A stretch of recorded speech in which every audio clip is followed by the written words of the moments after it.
2 weeks to YCC, guys. I haven't got a sword and shield. What am I going to do? Well, 2 weeks? That sounds like a challenge. Let's go! For a start, guys, first I've got to get my reference images for the sword and shield. So, here guys is one of the reference images I'm going to be using. I found that one online as well, which is a nice one from volume 3. And then I just rotated it to get a nice 2D look of the thing, so I can work out a rough scale. Now, I just have to put it on a Word thing, and let's print it off. Yeah! Now, as you may be able to see on there, and you'll see when it comes out, I've done it as big as possible to get the best that I can out of the images, because the smaller your photo, the less accurate you will probably be. See, I tend to use millimeters, and I will try and go to maybe 0.5 millimeters to be more accurate. See, here we have the first image. Now I've done it, like you see, nice and big on A3 paper, so this is going to be more reference imaging for the actual size of the thing. There's the nice 2D looking one, that'll be very useful. Now, I don't know what I'm going to use as a reference size for the shield, but I may use the armour I already have as the reference size. So this may not be super accurate, because I guess the armour may have been a little bit bigger than it maybe is, because I know I think I'm taller than Jaune. So I've just looked on the wiki. Never mind what I was going to say. Jaune is 6'1". I am 6, so he's actually taller than me. I thought Jaune was smaller than me, so yeah, they're going to be roughly about the right size. And if we look on the wiki about his sword and his shield and all that, like, there's nothing that mentions any size or anything like that. I mean, there's the original. There we got, and then sheath, form. No mention of sizes at all. So, this is all up to me to work it out. I have a feeling that it may be scaled slightly different in certain scenes than others, when he gets trapped in a door. But yeah, I will have to see about that. And I'm actually quite excited. Right, I will see you when I've worked out the next bit. Okay guys, so here's what I'm up to. I recently got this image, well, part of the 2 images, and I've done some working out, because we know that Jaune has a cannon height of 6'1". So using that information, I was able to work out more stuff. Now here's some of the basic working out stuff. So like, there we go, we know he's 6'1", or how many it is, and I put it into centimeters. So now I measured his height down to the bottom. Now if you see, there's a PS on there, and then there's an AS there. That simply just means paper size, the length it is on the actual paper, and the actual size. So anyway, working that out, did some maths, blah blah blah, was able to work some things out. Like, on this image here, I'll just show it there, we have the paper size, so that's the length it is on the paper, and then I was able to work out the actual size there, and same for, I'll use the same thing to work out the length of the sword. You can't, hang on, if I can zoom in, it's very faint, but you can just see the sword there because it's white and it's a white background. It's not super easy, but you can see it. I'm able to work out that size, and then I've also worked out the handle's length and also the length of the, I don't know what you actually call it, sheath, that's it. So yeah, I was able to work out all that, and now I'm on to this section, which is, so now we've got the flat-ish image. Now I know this isn't probably perfectly flat, but I think it's good enough for what we're doing. And we can use that, what we've just worked out, to check whether this is right. Now I'll probably fast forward some of this just so it's not as boring, but basically all I had to do to check this was measure that length there, and as you can see it's about 22 centimeters.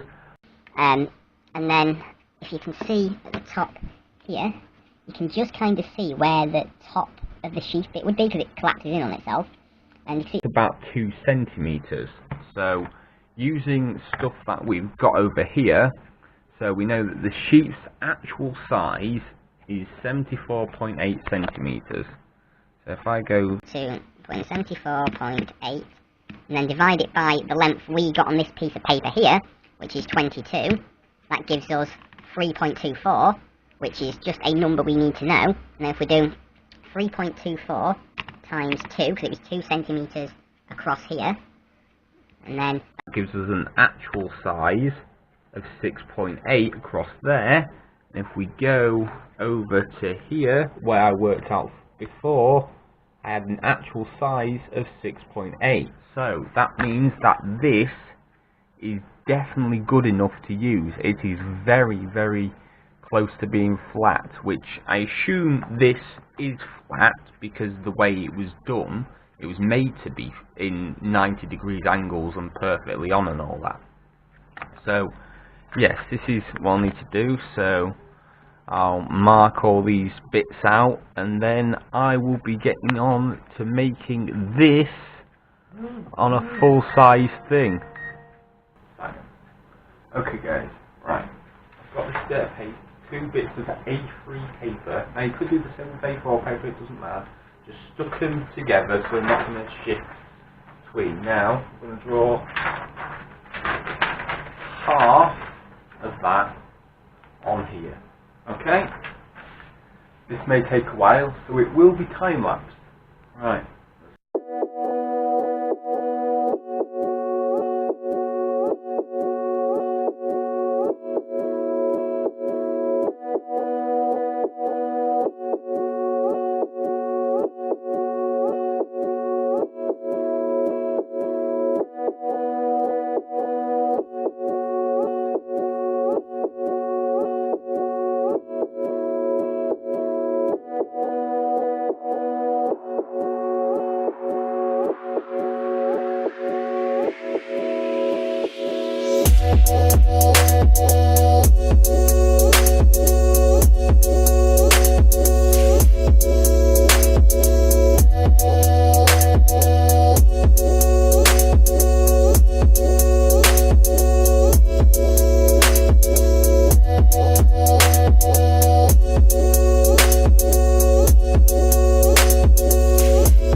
don't know if you can see that. I think you can just about see it.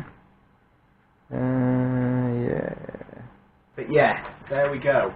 And the reason, if anyone's wondering, I only did half, is I can't remember if I mentioned this earlier or not. If I've made a mistake here, which will be my template which I use, if I have made a mistake here, if I had drawn, because I could have stuck another bit of paper next to it and drawn the other side. If I'd done that and made a mistake on this side or the other side, so they weren't quite even, you would be able to visually notice it. Whereas if you make, now if I've made a mistake here now, when I've got the flip side, like trace one side, flip it, trace the other, if I've made a mistake, it's not as visually as obvious because they look like a mirror image, because they are. And that's the whole idea, like any mistakes that you do make, because even the best person in the world will make mistakes doing it this way, but it's easy and it's quick, and that's why I like doing it. And when I've done this, I'm not getting rid of that, I'm keeping that, like I did with my armour stuff. I keep that, so then if I ever would decide to make another one, I'm like, oh, what are the measurements? Oh, I've got my template, just bring that out. Simple. So, the next stage, we'll be drawing that onto the wood. Now we're really getting somewhere.